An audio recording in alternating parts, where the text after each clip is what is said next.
estamos dando início hoje a uma série de podcasts chamado Café com o Reitor.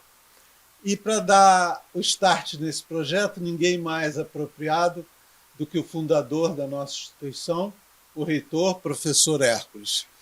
Muito obrigado. Professor, vamos lá. Como foi a idealização? Como que a história da Senhora Elis surgiu e em que período, que início você tem? A instituição ela surge da junção ou da reunião de um grupo de professores no ano de 2005. Logicamente, antes de 2005, nós já tínhamos uma experiência com instituições de ensino superior. Essa experiência, logicamente, nos proporcionou a possibilidade de fundar uma instituição de ensino. Então, no ano de 2005, foi realizado o primeiro planejamento estratégico na cidade de Cabo Frio. Isso é uma tradição nossa, todos os anos realizamos planejamentos estratégicos e realizamos sempre fora da nossa instituição. Então, lá em 2005, eu reuni um grupo de professores, amigos, que trabalhavam comigo em outras instituições de ensino, e ali nós decidimos fundar uma instituição de ensino superior. E, paralelamente à fundação dessa instituição, nós também tomamos a decisão de instalar um colégio, o Colégio de Aplicação.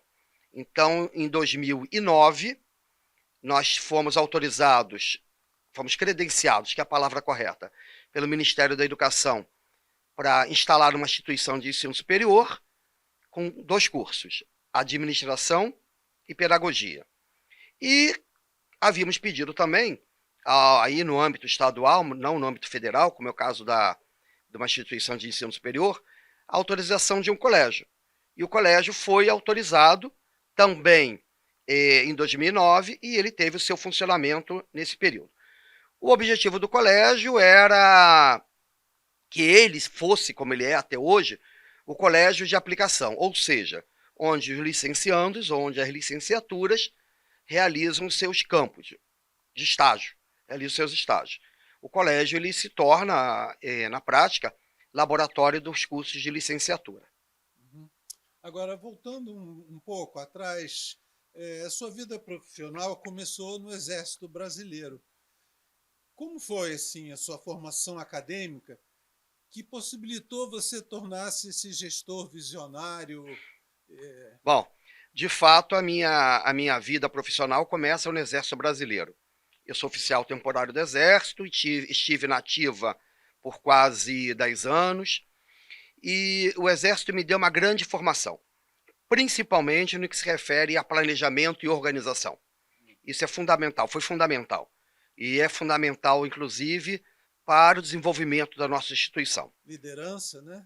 Liderança, saber lidar com as pessoas, com respeito, com atenção. E, paralelamente ao meu trabalho no Ministério do Exército, nos quartéis onde eu servia, eu fiz o meu primeiro curso superior em administração escolar. Depois eu fiz Direito, que me ajudou, ambos os cursos me ajudam demais a tomar decisões, a dirigir a instituição. E, mais uma vez, paralelamente ao que eu trabalhava, desempenhava a minha função, eu dei início a uma carreira acadêmica. A carreira acadêmica começa fazendo pedagogia, administração escolar, que naquela época os cursos tinham habilitações, né? Eu sou e fiz a administração de instituições de ensino. E aí eu segui a minha carreira. Fiz uma primeira especialização, que foi em psicopedagogia, depois fiz uma outra em administração universitária, depois eu fiz mestrado em educação, doutorado em educação e pós-doutorado em educação. E o pós-doutorado já voltado já para a educação à distância. Eu fiz pós-doutorado na UNED, na Espanha, em Madrid, que é a maior universidade aberta europeia. Quando eu fiz o pós-doutorado, a instituição já tinha mais de 50 anos de existência. E nesse percurso, que influências, que inspirações você teve de pessoas? Bom, esse é um momento muito importante na minha vida e é um momento também de gratidão. como nós já falamos, a minha primeira atividade ela foi no Ministério do Exército. Então eu tive, na época, um comandante, que é assim que se fala nas instituições militares, o nome dele, Rolen Azeredo de Aguiar, um coronel, que ele foi e é minha inspiração até hoje, uma tremenda pessoa, um grande planejador, muito organizado, muito organizado. Então, a minha primeira experiência com planejamento e organização veio do meu comandante à época. Eu tive alguns, mas esse foi que realmente me inspirou. Depois disso, caminhando já um pouco mais e já saindo já da força, eu fui trabalhar na Universidade de Castelo Branco. Bom, na época não era universidade, era Faculdades Integradas Castelo Branco. As Faculdades Integradas Castelo Branco foram fundadas e eram dirigidas pela professora Vera Gissoni. Essa foi definitivamente uma grande inspiração. Eu a tenho até hoje como mentora. Eu chego na universidade em 1990, como já disse, na época não era universidade, participo ativamente do processo de transformação da Faculdade de Castelo Branco em Universidade de Castelo Branco e sempre, todo o processo, sob a supervisão de Vera Gissoni. Uma grande mulher, muito à frente, e repito, muito à frente do seu tempo. Muito à frente do seu tempo. E eu tive também uma terceira inspiração, que é o professor Valdir Lima, como ele gosta de ser chamado, o Dr. Valdir Lima. Valdir Lima é o fundador e esteve à frente por muitos anos do grupo CCAA, que é o grupo de idiomas. Valdir Lima fundou o grupo CCAA no Brasil. Naquela época era alguma coisa em torno de 340 mil alunos no Brasil, com unidades no exterior. E o que me chamava muita atenção em Valdir era a forma como ele decidia, o processo decisório. Então, todas as vezes que nós estávamos em reunião, e por que eu trabalhei com Valdir? Porque eu escrevi o projeto de fundação da Faculdade de CCA. Eu e uma equipe, nós escrevemos o projeto, e essa equipe esteve sob a minha liderança. Nós fundamos a Faculdade de CCAA. E no momento que nós estávamos fazendo as reuniões de rotina, eu observava demais a forma como ele decidia. Então, o processo decisório em instituições, sejam elas educativas ou não, ele é absolutamente importante. E Valdir tinha uma forma muito peculiar de decidir. E isso foi, para mim, uma grande inspiração. E curioso e significativo que as 3 pessoas tinham essa característica de organização e liderança nas suas estruturas. Né? Muito. O Valdir era muito organizado. Então, essa questão de organização e planejamento, que é um ponto fundamental em qualquer instituição, ela está presente em todas essas três pessoas que eu realmente me inspirei. Eram pessoas que realmente ficavam muito atentas. Você falou nos anos 90, né, no início com a Castelo Branco, e foi um período em que você tomou as rédeas do ensino à distância. Você foi uma figura muito importante, um pioneiro na introdução da EAD. Fala um pouco sobre essa... Eu comecei a ouvir falar sobre a educação à distância com a professora Vera. Como eu disse, ela estava muito à frente do tempo dela. Então, na Universidade de Castelo Branco, já havia um movimento muito grande em prol do fortalecimento, desenvolvimento de programas e projetos de graduação na modalidade à distância. Então, veja, naquela época, nos anos 90, falar da oferta de um curso de graduação na modalidade à distância era algo absolutamente diferente. Porque imagina, no contexto brasileiro, no contexto educacional brasileiro, um professor, digamos, de mais tradicional, pensar no ensino remoto, ou pensar no ensino online, ou pensar no ensino síncrono e não síncrono. E aí eu comecei a trabalhar muito com educação à distância. E comecei a ser um estudioso. Eu costumo dizer isso sem falsa modéstia. Nós escrevemos a história da educação à distância nesse país. Quando nós estávamos Quando hoje as pessoas falam em programas e projetos na modalidade à distância, nós já fazíamos isso, já praticávamos isso desde lá do início dos anos 90. Nós já pensávamos e, logicamente, começamos, como todos começaram naquela época, com uma plataforma muito simples, com AVA, né, um ambiente virtual muito simples, com material impresso, entregava para o aluno uma apostila para ele poder estudar a partir daquela apostila. E, logicamente, se a gente olhar para trás, na questão de tempo histórico, a educação à distância no Brasil ela é muito recente. E hoje, inclusive, ainda tem, inclusive, preconceito com a educação à distância nesse país. Vamos dar um pulo na linha do tempo e vamos para 2021, que é quando a Senhorelli é credenciada como um centro universitário internacional. Fala dessa grande conquista. Esse foi um fato muito importante para a instituição, porque nós fomos credenciados, como já disse, em 2009, como uma instituição com status de faculdade. A legislação brasileira ela é clara. Você tem 3 status para você ser uma instituição de ensino superior: ou faculdade, ou centro universitário, ou universidade. Isso é um caminho que você vai percorrendo com o tempo, com o amadurecimento institucional. Basicamente, os centros universitários e as universidades têm autonomia universitária, que é a diferença para uma faculdade. E o que é a autonomia universitária que hoje nós temos? A possibilidade de criar cursos com portarias, com atos internos, e logicamente ouvidos os conselhos da instituição, expedição e registro do diploma, dentre outras.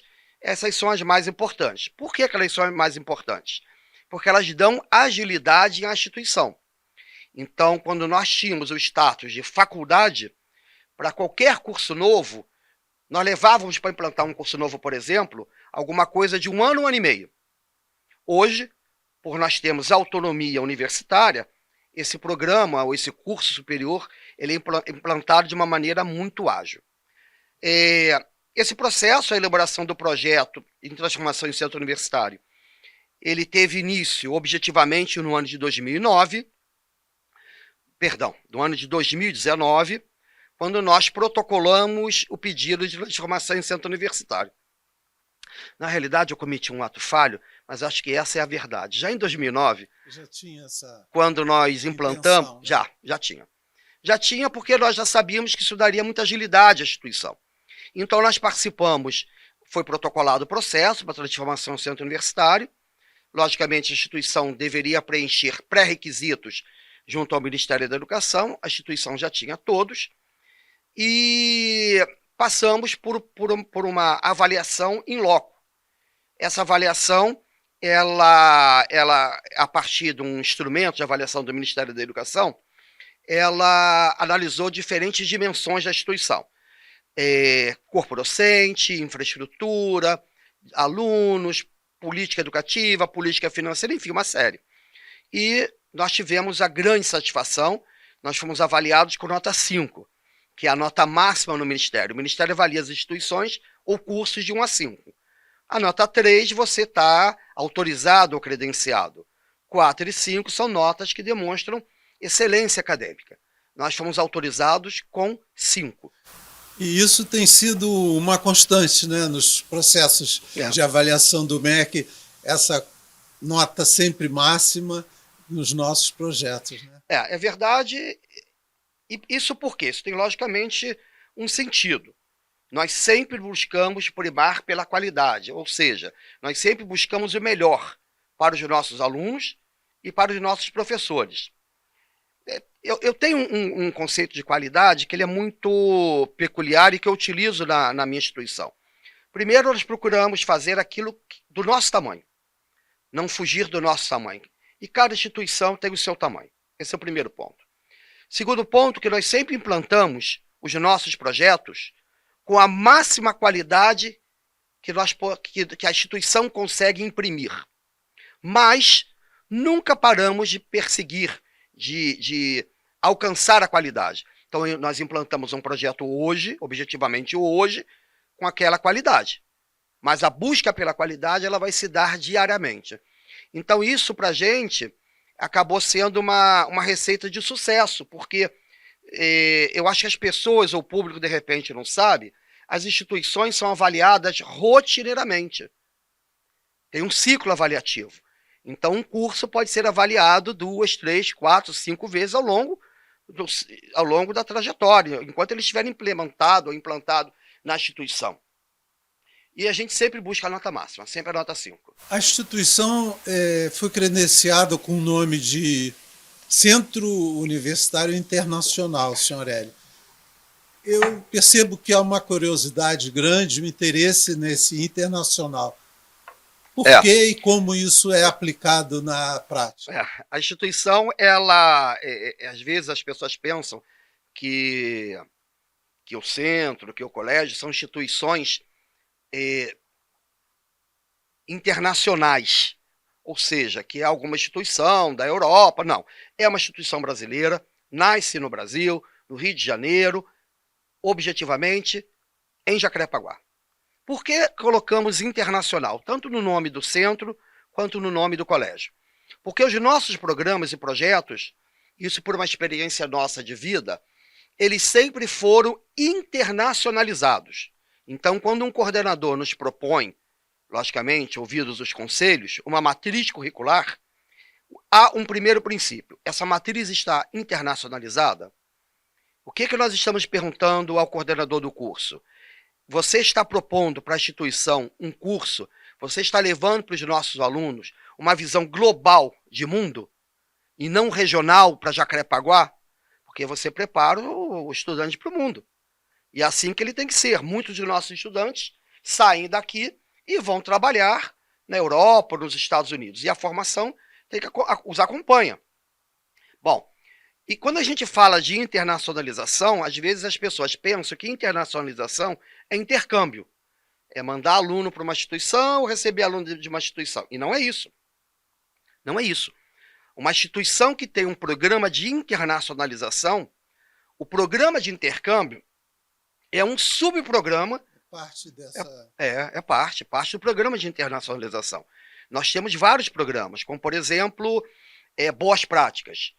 Recebemos professores de instituições estrangeiras conveniadas, mandamos os nossos professores para as instituições conveniadas e, basicamente, é sempre em busca de boas práticas, trocar experiência.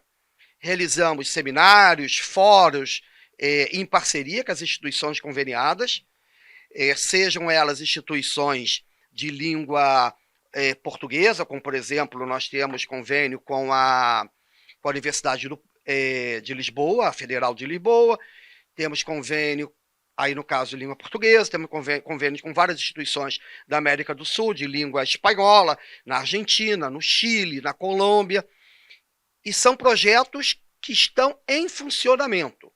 Esse é o importante. Nós não realizamos convênios para listar na nossa página de internet. Há um projeto que é bem interessante, é a Cátedra Virtual. Fala um pouco sobre ela.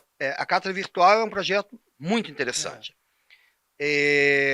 São alunos, sob a supervisão de professores, de grupo de alunos, sob a supervisão de professores, que se reúnem ao mesmo tempo, cada um na sua universidade, cada um no seu país, para tratar de um tema, como, por exemplo, aquecimento global. Então, um professor nosso, com um grupo de alunos, ele se junta num estúdio, aí se juntam outros nas outras universidades, geralmente são 5 ou 6 universidades. E essas universidades tratam do tema. Então, há uma exposição por parte do professor, do nosso caso, da nossa instituição, e dos alunos, e assim, sucessivamente, das demais instituições. Ao final, os alunos que participam dessa atividade, eles apresentam um trabalho, um relatório, que dá início, muitas das vezes, a um relatório de pesquisa, um projeto de pesquisa, e numa segunda ordem, numa segunda volta, como eles chamam, na segunda volta, esses trabalhos são apresentados. E é feito, tem um projeto pedagógico, logicamente, por trás disso. É uma atividade muito interessante. E voltando para Jacarepaguá, a gente está em Jacarepaguá e está no mundo. Como é a atuação do Unicionerelli na nossa região? nós nunca perdemos e nunca esquecemos onde a instituição está localizada. Temos isso muito claro. E realizamos um trabalho com o nosso público ou com o entorno da instituição muito atuante. Nós somos ativos. Nós temos engajamento social. É uma vocação extensionista, não tem? É uma vocação extensionista. E essa vocação extensionista ela se dá pelo Centro de Cidadania. O C-Cidadania, ele abriga o Núcleo de Práticas Jurídicas, a Clínica Escola, o Núcleo de Práticas Jurídicas, doutora Thelma Fraga, a Clínica Escola, professora Vera Gissoni, a Casa de Cultura, Adelina Signorelli, e o Laboratório de Práticas Gerenciais. São 4 setores ou 4 órgãos que ficam dentro da cidadania prestando serviços gratuitos para a comunidade. Então, no caso do NPJ, atendimento jurídico gratuito para a comunidade. A Clínica Escola oferta serviços nas áreas de biomedicina, farmácia, nutrição, educação física, fisioterapia. A Casa de Cultura Adelina Signorelli, com as suas atividades sociais, culturais, agora associadas ao curso de Educação Física. E o Laboratório de Práticas Gerenciais, onde os alunos da área de gestão prestam consultoria, assessoria gratuita ao empresariado da nossa região. Agora, com a pandemia, isso foi interrompido, esse fluxo, né, de tantas atividades. Como que o Unisignorelli se posicionou nesse momento? Interrompidas mais ou menos, porque, logicamente, os serviços da área de saúde, eles não ocorreram e não poderiam, porque depende, logicamente, do contato, de estar próximo à pessoa. Já o Núcleo de Práticas Jurídicas realizou atendimentos virtuais. E lhe digo que realizou atendimentos virtuais mais do que se estivesse no presencial. Isso foi muito interessante. Os alunos, o público, né, entrava numa agenda virtual nossa e eles eram atendidos pelos nossos estudantes do curso de Direito, sob a supervisão da direção do centro. E isso também ocorreu com o Laboratório de Práticas Gerenciais. O Laboratório de Práticas Gerenciais, ele, por exemplo, ele chega ao o dono de uma padaria próximo à instituição, perdido. Os alunos, sob a supervisão da coordenação do curso, elaboram um plano de negócios. E aí esse mesmo aluno que elaborou um plano de negócios para um comerciante que está próximo à instituição, também pode elaborar um plano de negócios para uma grande empresa, uma grande indústria aqui da região. Nós estamos numa região muito grande, numa área industrial muito grande. E muito na área da saúde, muitos laboratórios, muitos, né? Como muitos. do audiovisual, né? Que é um universo que o Unisignorelli agora está... Isso foi muito interessante. Quando nós lançamos o curso de cinema e audiovisual, logicamente nós esperávamos, como todos sempre esperamos, que o curso tivesse o sucesso. E realmente nos surpreendeu muito. O curso é um sucesso. É uma vocação do Rio, né, o audiovisual. Mas não é só no Rio, porque nós estamos lançando na modalidade à distância. O coordenador é o professor Mossi Góes, que é um grande... Um diretor de teatro, um grande crítico também de cinema. E nós também não podemos esquecer que nós estamos a 10, 15 minutos do Complexo Globo de televisão. A Projac é ali, né? Globo, Record também, todos aqui na nossa região. Então, a região também, ou o Rio de Janeiro, tem uma vocação muito grande para essa área. E o curso está sendo muito demandado, não só na praça, não só no Rio de Janeiro, como também nas unidades onde ele está sendo implantado. Isso foi uma grande satisfação para nós. E com o fim da pandemia, como você vê a educação no Brasil e que tendências assim você aponta? É um processo crítico. E não é pouco crítico, é muito crítico.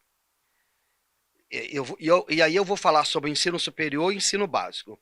No ensino básico, estamos aí com, eu poderia chamar de um buraco, uma lacuna, de 2 anos de não formação dos estudantes que não tiveram acesso à tecnologia ou a um professor que lhe dava aula, que pudesse lhe dar aula de uma forma virtual. Isso é uma lacuna que o país, nós, educadores, precisamos encarar de frente. Criar uma política de Estado para resgatar, recuperar o conteúdo que essas crianças não conseguiram alcançar nas escolas. Por exemplo, uma criança que estava em fase de alfabetização. Isso é uma loucura. Significa que essa criança, no primeiro ano que ela deveria ser alfabetizada, ela estava sem nenhum recurso. No segundo ano, seguiu sem nenhum recurso. E agora ela chega ao terceiro ano não alfabetizada. E ela está no terceiro ano. E esse problema de alfabetização no Brasil, ele é crítico. Problema de domínio da língua, domínio da escrita, ele é muito crítico. Então, nós precisamos de uma política federal, uma política que parta do Ministério da Educação, que trabalhe claramente esse período que muitos alunos, principalmente da rede pública, não conseguiram alcançar. Logicamente, os colégios privados que têm mais condições ofereceram o melhor para os seus alunos. Mas eu observo que, apesar de eles colégios terem oferecido o melhor para os alunos, e a gente observa aqui com o nosso colégio, há uma defasagem muito grande. Os nossos alunos tiveram plataforma educacional, aulas síncronas, uma plataforma absolutamente moderna, aulas em tempo real. E mesmo assim, com todos os recursos, nós observamos que eles não obtiveram o resultado esperado.